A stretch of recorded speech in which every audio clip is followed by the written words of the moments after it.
ಕೋಲಾರ ತಾಲೂಕಿನಲ್ಲಿ ಕೈಗಾರಿಕೆಗಳು ಬಂದ ನಂತರ ಭೂಮಿಯ ಬೆಲೆ ಗಗನಕ್ಕೇರಿದ್ದು ರಿಯಲ್ ಎಸ್ಟೇಟ್ ಹೆಸರಿನಲ್ಲಿ ನಕಲಿ ದಾಖಲೆಗಳನ್ನು ಸೃಷ್ಟಿಸಿ ಜಮೀನುಗಳನ್ನು ಮಾರಾಟ ಮಾಡುತ್ತಿರುವ ಪ್ರಕರಣಗಳು ಹೆಚ್ಚಾಗ್ತಿವೆ. ಅಧಿಕಾರಿಗಳು ದಂಗೆಕೋರರೊಂದಿಗೆ ಶಾಮೀಲಾಗಿ ನಕಲಿ ದಾಖಲೆಗಳನ್ನು ಸೃಷ್ಟಿಸಿ ಕೋಟ್ಯಾಂತರ ರೂಪಾಯಿ ಹಣವನ್ನು ಲೂಟಿ ಮಾಡುತ್ತಿರುವ ಬಗ್ಗೆ ಹಲವು ಆರೋಪಗಳು ಸಾರ್ವಜನಿಕ ವಲಯದಲ್ಲಿ ಕೇಳಿಬರುತ್ತಿವೆ. ಇದಕ್ಕೆ ತಾಜಾ ಉದಾಹರಣೆಯಾಗಿ ಕೋಲಾರ ತಾಲೂಕಿನ ಪಾಶ್ವಗಾನಹಳ್ಳಿ ನಿವಾಸಿ ಅಶ್ವಥ್ ಹಾಗೂ ಬಂಗಾರಪೇಟೆ ತಾಲೂಕಿನ ಕಾರಹಳ್ಳಿ ಗ್ರಾಮ ನಿವಾಸಿ ಸುಜಾತಾರವರು ರಿಯಲ್ ಎಸ್ಟೇಟ್ ಹೆಸರಿನಲ್ಲಿ ನಕಲಿ ದಾಖಲೆ ಸೃಷ್ಟಿಸಿ ಕೋಟ್ಯಾಂತರ ರೂಪಾಯಿ ಬೆಲೆ ಬಾಳುವ ಜಮೀನು ಮಾರಾಟಕ್ಕೆ ಯತ್ನಿಸಿದ್ದು ಇವರ ಬಂಧನ ಆಗಿದೆ.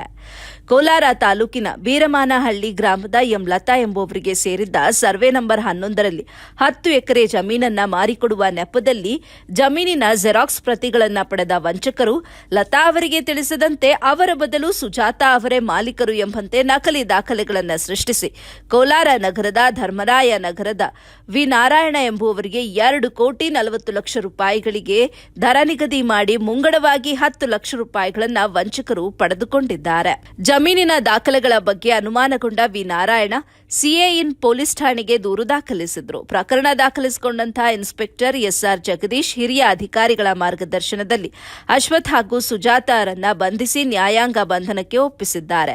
ಆರೋಪಿ ಅಶ್ವಥ್ ಎಂಬಾತನಿಂದ ಕೋಲಾರ ಕಂದಾಯ ಇಲಾಖೆಗೆ ಸಂಬಂಧಿಸಿದ ಹಾಗೂ ಕೋಲಾರ ಜಿಲ್ಲಾಧಿಕಾರಿಗಳ ನಕಲಿ ಸಹಿ ಇರುವಂತಹ ಗುರುತಿನ ಕಾರ್ಡ್ ಸಹ ಪೊಲೀಸರು ವಶಕ್ಕೆ ಪಡೆದುಕೊಂಡಿದ್ದಾರೆ. ವರದಿ ಮಾಮಿ ಪ್ರಕಾಶ್, ಎಬಿ ನ್ಯೂಸ್ ಕನ್ನಡ, ಕೋಲಾರ.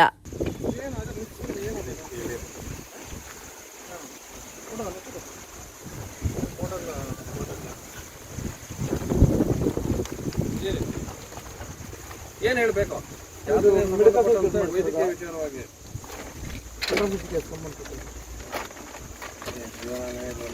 ಎತ್ಕೊಮ್ಮ ಇನ್ನೇನಿದೆ ಅದೇನದ ಏನೋ ಇರಪ್ಪ ಅದು ಮೇಡಮ್ ಏನೋ ಮೇಡಮ್ ಮನೆ ಸಂಸಾರಕ್ಕೆ ಸಂಸಾರ ಜಾಸ್ತಿ ಇದೆ. ಈಗ ಇದು ಇನ್ನೂ ಕ್ಲಿಯರ್ ಆಗಿಲ್ಲ. ಏನಪ್ಪ ಅವನು ಎತ್ಕೊಂಡು ಕೋಲಾರ ಸೆನ್ ಪೊಲೀಸ್ ಠಾಣೆಯಲ್ಲಿ ನಾವು ಒಂದು ರಿಯಲ್ ಎಸ್ಟೇಟ್ ದಂಧೆಯ ಬಗ್ಗೆ ಒಂದು ಕೇಸನ್ನು ಮಾಡಿಕೊಂಡಿದ್ವಿ. ಇಲ್ಲಿ ಬೇರೆ ಒಬ್ಬರನ್ನ ಕೂರಿಸ್ಬಿಟ್ಟು ಅವರೇ ಲತಾ ಅಂತ ಹೇಳಿ ಒಂದು ಸುಳ್ಳು ಮುಂಗಡ ಪತ್ರವನ್ನು ಮಾಡಿಕೊಂಡು 10 ಲಕ್ಷ ಅಡ್ವಾನ್ಸನ್ನು ಇಸ್ಕೊಂಡು ಅವ್ರಿಗೆ ಮೋಸ ಮಾಡೋ ಒಂದು ಸಂಚನ್ನು ಅವರು ಪ್ಲ್ಯಾನ್ ಮಾಡಿಕೊಂಡಿದ್ರು.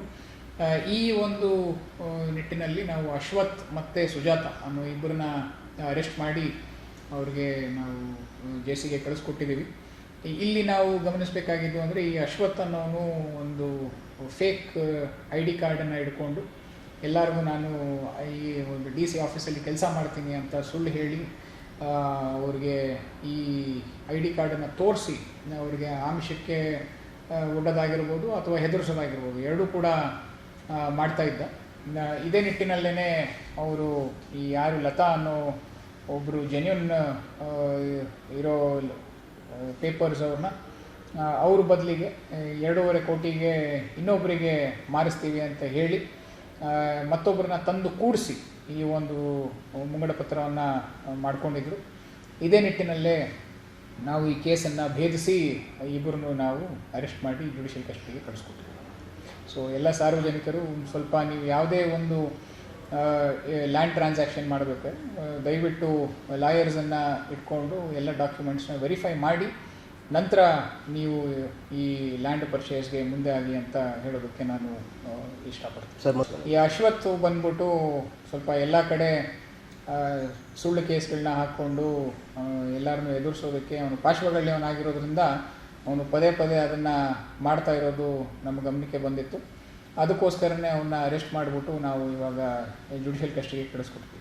ನಮ್ಮ CEN Kolar CEN cyber crime police ಸ್ಟೇಷನ್ನಲ್ಲಿರುವ ಇನ್ಸ್ಪೆಕ್ಟರ್ಸ್ ಜಗದೀಶ್ ಮತ್ತು ಅವರ ಎಲ್ಲ ಟೀಮ್ ಮೆಂಬರ್ಸ್ ಒಳ್ಳೆಯ ಕೆಲಸವನ್ನು ಮಾಡಿದ್ದಾರೆ.